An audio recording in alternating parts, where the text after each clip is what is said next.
ഇന്ന് നമുക്ക് അല്പം കക്ക ഫ്രൈ ഉണ്ടാക്കിയാലോ. എൻ്റെ മക്കൾക്ക് ഏറ്റവും പ്രിയപ്പെട്ട ഒരു വിഭവമാണ് കക്ക ഫ്രൈ. അപ്പോൾ ഞാനിത് വൃത്തിയാക്കി എടുക്കുകയാണ്. ഇതിൻ്റെ ഉള്ളിലുള്ള അഴുക്കെല്ലാം കളഞ്ഞ് ഇതിനെ ക്ലീൻ ചെയ്തെടുക്കണം. അതിനായിട്ട് ഞാൻ അഴുക്കൊക്കെ കളയുകയാണ്, ക്ലീൻ ചെയ്തെടുക്കാം. ഇതേപോലെ കക്കയുടെ ഉള്ളിലുള്ള അഴുക്കെല്ലാം നീക്കി കളഞ്ഞ് വൃത്തിയാക്കി എടുക്കണം. ഞാൻ ഇതേപോലെ എല്ലാം ക്ലീൻ ചെയ്ത് കളയാം. ഉള്ളിൽ മണ്ണും ചെളിയും അഴുക്കും എല്ലാം ഉണ്ടാവും, അതൊക്കെ കളഞ്ഞ് വൃത്തിയാക്കി എടുക്കണം. അപ്പം ഞാൻ ഇതിൻ്റെ അഴുക്കൊക്കെ നന്നായിട്ട് കിള്ളി കളഞ്ഞിട്ടുണ്ട്. ഇതിൻ്റെ അകത്തുണ്ടായ നിറയെ അഴുക്കുകളാണ്, ഇതെല്ലാം മാറ്റിയിട്ടുണ്ട്. ഇനി ഇതിനെ കഴുകി വാരി എടുക്കാം. മണ്ണുണ്ടാവും, അതുകൊണ്ട് നന്നായിട്ട് കഴുകണം. 4-5 പ്രാവശ്യം കഴുകി നല്ല വൃത്തിയാക്കി എടുത്തിട്ടുണ്ട്. ഇനി അല്പം ഉപ്പുപൊടി മഞ്ഞൾപ്പൊടിയൊക്കെ ഇട്ടിട്ട് നമുക്ക് ഉപ്പുപൊടി ചെറിയ ടീസ്പൂണാണ്, അപ്പോൾ 2 ടീസ്പൂൺ ഉപ്പുപൊടി ഞാൻ ഇടുന്നുണ്ട്. അതിൻ്റെ ഒപ്പം തന്നെ അല്പം മഞ്ഞൾപ്പൊടിയും കൂടി ഇടുന്നുണ്ട്. മഞ്ഞൾപ്പൊടി ചെറിയ ടീസ്പൂൺ മഞ്ഞൾപ്പൊടി ഇടുന്നുണ്ട്.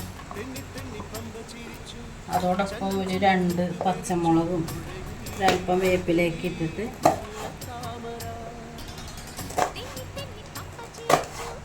പച്ചമുളക് കുറച്ച് വെള്ളം ഒഴിക്കുക. വെള്ളം ഇതൊന്ന് നകന്ന് കിട്ടുന്നവരെയുള്ള വെള്ളം, ഇത് നികക്ക വെള്ളം എന്നുള്ള രീതിയിൽ വെള്ളം ഒഴിച്ചാൽ മതി. അപ്പോൾ ഉപ്പും മഞ്ഞൾപ്പൊടിയും പച്ചമുളകും വേപ്പില ഇട്ടിട്ട് അടുപ്പത്ത് വെച്ച് നമുക്ക് വറ്റിച്ചെടുക്കാം. അടുപ്പ് കത്തിച്ച് അടുപ്പത്ത് വെച്ചിട്ടുണ്ട്. ഒരു 15 മിനിറ്റ് ചെറിയ തീയിൽ കിടന്ന് വേവട്ടെ. അത് നന്നായിട്ട് മൂടി വെച്ചിട്ടുണ്ട്. ഇൻഗ്രീഡിയൻസ് എടുക്കാം. അതിന് വേണ്ടി ഒരു വലിയ കഷ്ണം ഇഞ്ചി, ഒരു നല്ല വലിയ കഷ്ണം തന്നെ എടുക്കുക. ഇഞ്ചി ചേരുമ്പോൾ അതിന് ടേസ്റ്റ് കൂടും. പിന്നെ ഒരു 4 പച്ചമുളക്, ഒരു 4-5 അല്ലി വെളുത്തുള്ളി, ഒരു 2 സവാള, കുറച്ച് ചെറിയ ഉള്ളി, പിന്നെ അല്പം തേങ്ങ കൊത്തിയത്. അപ്പോൾ നമുക്ക് ഇഞ്ചിയും വെളുത്തുള്ളിയും കുറച്ച് ചുമന്നുള്ളിയും കൂടി നന്നായിട്ട് ചതച്ചെടുക്കാം. ചതച്ചെടുക്കുമ്പോഴാണ് അത് മുറിച്ചെടുക്കുന്നതിനേക്കാളും ടേസ്റ്റ് ഉണ്ടാവുക. അപ്പോൾ അത് ഞാൻ ഒരുമിച്ച് തന്നെ ഇടുകയാണ്. ചെറുതായിട്ട് നന്നായിട്ട് ചതച്ചെടുക്കുക.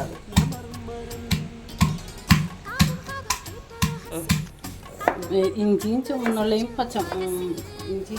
വെളുത്തുള്ളിയും കൂടി ഞാൻ ചതച്ച് വെച്ചിട്ടുണ്ട്. ഇനി നമുക്ക് കുറച്ച് സവാളയും കൂടി അരിഞ്ഞെടുക്കാം. ചുവന്നുള്ളിയും സവാളയും കൂടി മിക്സായിട്ട് ചേർക്കുമ്പോൾ ടേസ്റ്റ് നന്നായിട്ട് കൂടും. ഞാനതിന് അല്പം സവാള നീളത്തിൽ അരിഞ്ഞെടുക്കുന്നുണ്ട്. കനം കുറച്ച് നീളത്തിൽ അരിഞ്ഞെടുക്കും.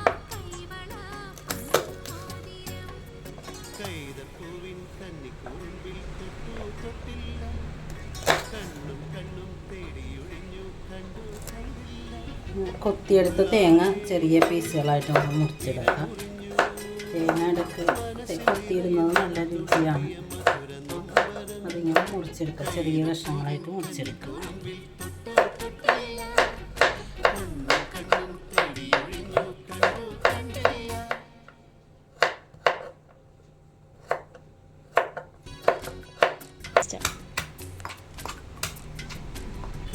ചുവന്നുള്ളിയും ഇഞ്ചി വെളുത്തുള്ളിയും കൂടി നന്നായിട്ട് ചതച്ചിട്ടുണ്ട്. തേങ്ങ കൊത്തിയതും ചെറുതായിട്ട് മുറിച്ച് വെച്ച്, സവാള 2 മുറിച്ച് വെച്ചിട്ടുണ്ട്, പച്ചമുളക് മുറിച്ച് വെച്ചിട്ടുണ്ട്. ഇനി അത് വറ്റി കഴിയുമ്പോൾ ബാക്കിയുള്ളത് ചെയ്യാം നമുക്ക്. ഏകദേശം തിളച്ച് തുടങ്ങിയിട്ടുണ്ട്.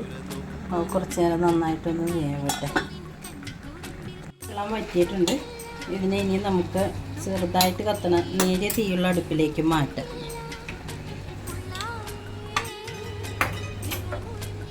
ചെറിയ അടുപ്പിലേക്ക് മാറ്റാം. ഞാൻ അടുപ്പത്ത് വെച്ചിട്ടുണ്ട്. മൺചട്ടിയാണ് ഉപയോഗിക്കുന്നത്. അതിനകത്തൊരു 2-3 ടീസ്പൂൺ വെളിച്ചെണ്ണ ഒഴിക്കുക. ഡീപ്പ് ഫ്രൈ അല്ലെങ്കിൽ ഫ്രൈഡ് പോലെ. അപ്പോൾ ആദ്യം ഞാൻ സവാള അരിഞ്ഞ് വെച്ചതാണ് ഇടുന്നത്. അതല്പം വാടിയതിന് ശേഷം ചതച്ച ഉള്ളിയും വെളുത്തുള്ളിയും ഇഞ്ചിയെല്ലാം കൂടി ഇടാം. സവാള വാടാനായിട്ട് ഇത്തിരി സമയം പിടിക്കുമല്ലോ. വെളിച്ചെണ്ണ ചൂടായതിന് ശേഷമാണ് ഇട്ടിരിക്കുന്നത്.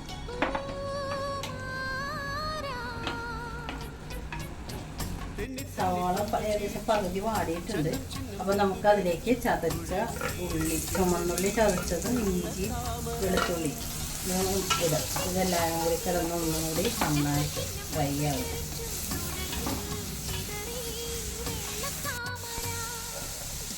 ഇതിൻ്റെ ഒപ്പം നമുക്ക് ആ പച്ചമുളക് മുറിച്ച് വെച്ചതും പിന്നെ തേങ്ങ കൊത്തിയത് മുറിച്ചത്, ചെറുതായിട്ട് മുറിച്ചത് തേങ്ങപ്പത്ത് അതും കൂടി ഇട്ട് ഇതിൻ്റെ ഒപ്പം മുറിപ്പിക്കും.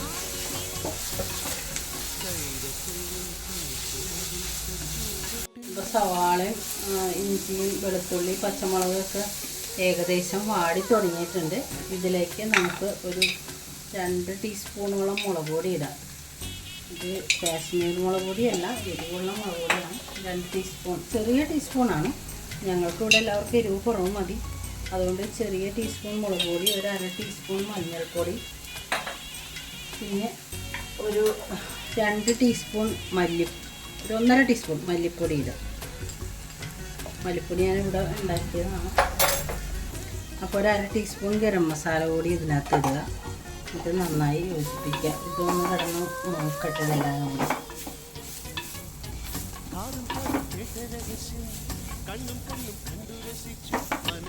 മസാലയൊക്കെ നന്നായിട്ട് മൂത്തിട്ടുണ്ട്. ഇതിനകത്തേക്ക് നമ്മൾ നേരത്തെ ഉപ്പ് പൊടി, മഞ്ഞൾപ്പൊടിയും പച്ചമുളകും വേപ്പിലേക്ക് ഇട്ട് വറ്റിച്ച കക്കയെ ഇതിനകത്തേക്ക് നമുക്ക് ചേർക്കാം. നന്നായി ഇളക്കി ഒഴിക്കാം.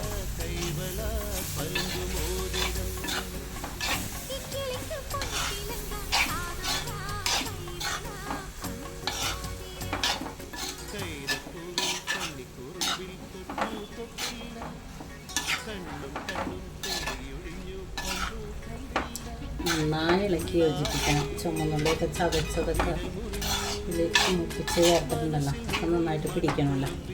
നന്നായിട്ട് ഇളക്കി